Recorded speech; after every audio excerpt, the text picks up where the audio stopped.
So yeah, hello everyone. Welcome to the Gistenics YouTube channel, and we're here with another video just for you. So today we'll be talking about running a 10K versus walking a 10K and what I've gotten from both of them. So let's start from here. First off, remember every Saturday on this YouTube channel, we go live by 6:30 a.m. and for a session we call the 10K a day.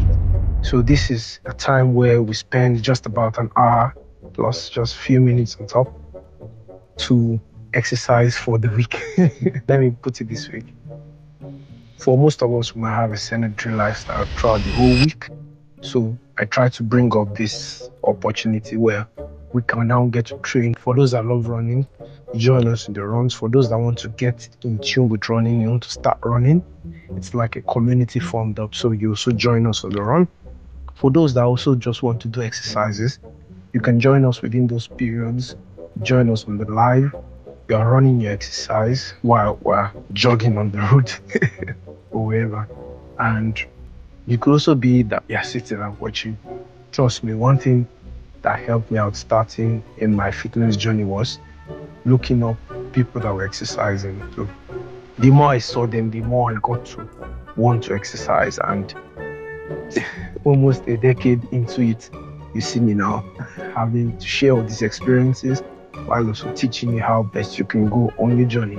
So this is something that one way or the other, try and key in so that you can hit your fitness goals and the benefit of community. That's very important. That's not to be underrated at all. So do well to join in on the live every Saturday, remember? And let's smash that 10K. So yeah, back to the video. So today, we're talking about running a 10K versus walking a 10K.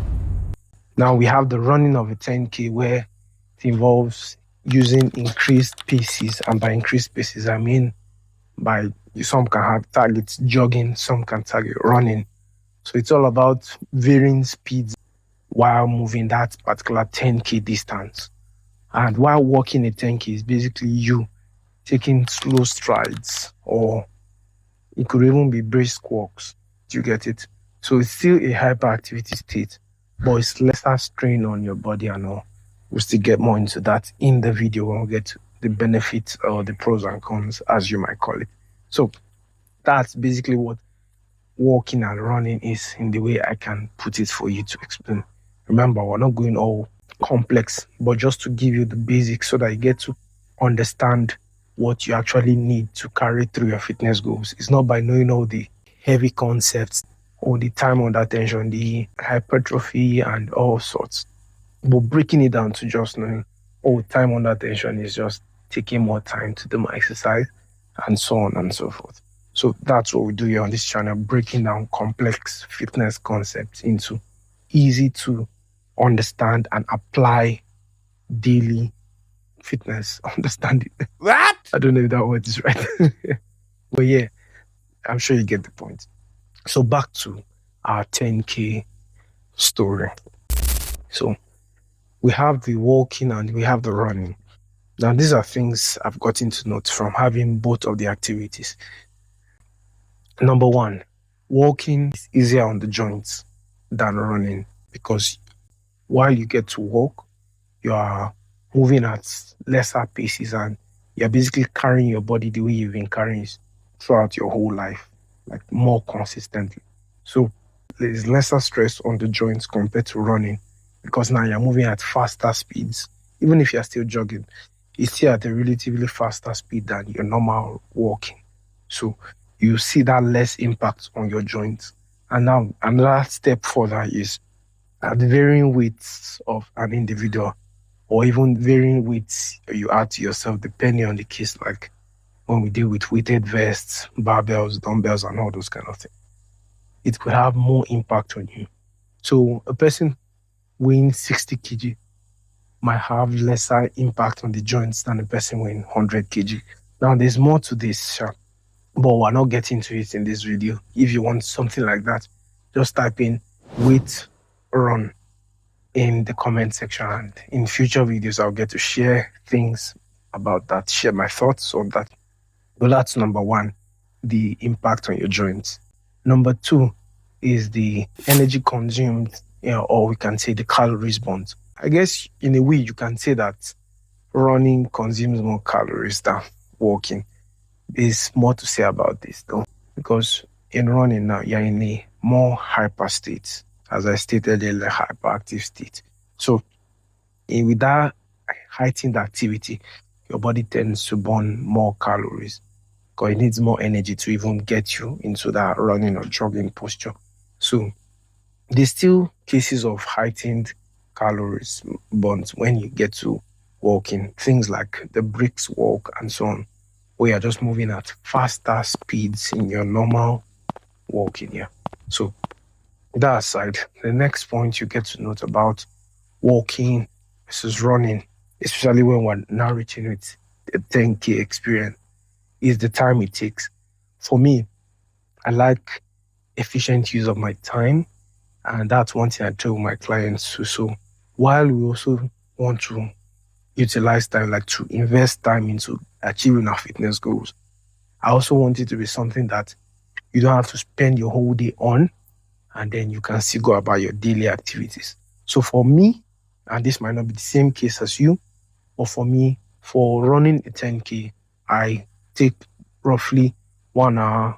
And I think the latest I've had so far in my runs, if you've been joining every Saturday, which you should, is 1 hour 30 minutes thereabout. That's the latest.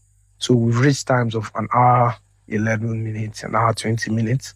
So that's about 1 hour 60 minutes. So 77 minutes, 71 minutes, depending on the case. So I basically around that 70-minute mark, and I go on with my day. Then, whereas with walking a 10K, it takes far longer than that. It's not even relatively longer, far longer than that. For walking a 10K, I'll take like 4 to 5 hours for just an average walk. Yeah, and my average walk is quite faster than normal people's average walk because I applied some military principles. So I'm not talking about a brisk walk. I'm just used to walking faster than others. That's why I said my average walk is different from others. The time I take to walk a 10K is far longer. And then for others, for other people, for the average person, for the normal working class person, it will probably be much longer than that. So I can take 5 hours to have that 10K walk. So we have 1 hour versus 5 hours. I'm not sure we want to be spending 5 hours, but if you do, that's still a good one. Like kudos, you're investing in your health. You could even break that down throughout your day. But for me, I prefer to run it because it takes that time. Though it might not even end up taking up to 5 hours because most times when I walk a 10K, I'm mostly doing brisk walking. So let's say 3 to 4 hours, give or take. And I now split it within my day. So I can have in the morning and in the evening. It all depends on your schedule. Remember, find what works with your schedule because it's your lifestyle at the end of the day. And one thing we preach on this channel is making the fitness part of your lifestyle so that you can actually stick to it sustainably. And that's when you get to enjoy your results without dreading every single day of exercise, calories, food, and all that. So check with your lifestyle. Actually sit down with yourself and draft it out. You could get a jotter and pen. I do that, definitely. Let me show you mine. So yeah, this is my jotter and pen. You might ask why I'm using a red pen. I love using a red pen because it makes me feel like a general in the military. Yeah. So that's by the way, but I have my jotter and my pen. So that's like my trusty sidekick when it comes to documenting my whole fitness process. Every single thing about my journey, every single thing I note about my body, I take note of it because it's a sustainable lifestyle I'm trying to build here and I'm teaching to the G10X community. So it's something that I definitely implore you to do more in your day-to-day activity. So check with your activities. If you are more active during the day, you might not need to dedicate time blocks for walking. you can just have it during your day.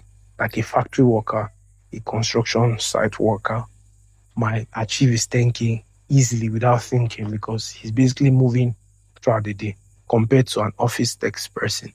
For that person, he has to intentionally block out time for movement. Yeah, so in your case, then work around your schedule. We also offer things like counseling, coaching, and consulting. So if that's something you're interested with, do well to hit the link in the description, and we'll book a call with you and work something that's best for you. So yeah, guys, these are just 3 things I'll bring up in this video with regards to my experience of running a 10K versus walking a 10K. So at the end of the day, do what works for you. But one thing I've gotten to realize is this: from when I started running a 10K, it became sweeter and sweeter, and even made me want to reach out to greater distances. So yeah, that's just it. At the end of the day, you might not even need to go a 10K distance. By 10K, I mean 10 kilometers, in case you've been asking, you've been wondering what is this 10K I've been saying. So you might not need to go to the 10K distance, just know what works for you. With time, I'll get to talk about preferable distance that you could go on to hit your fitness goals, regardless of where you are currently. So if that's something you also want to see in future videos, just type walking, WALKING,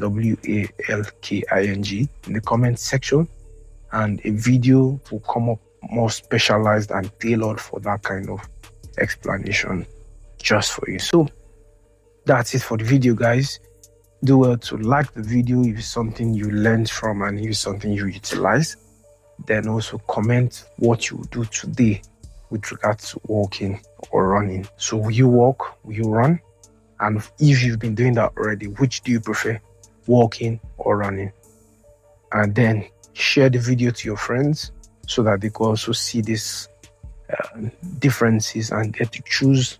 The idea is, if you have more people in your circle that are into fitness, the better for you and the easier it is for you to even achieve your fitness goals also. So that's it, guys.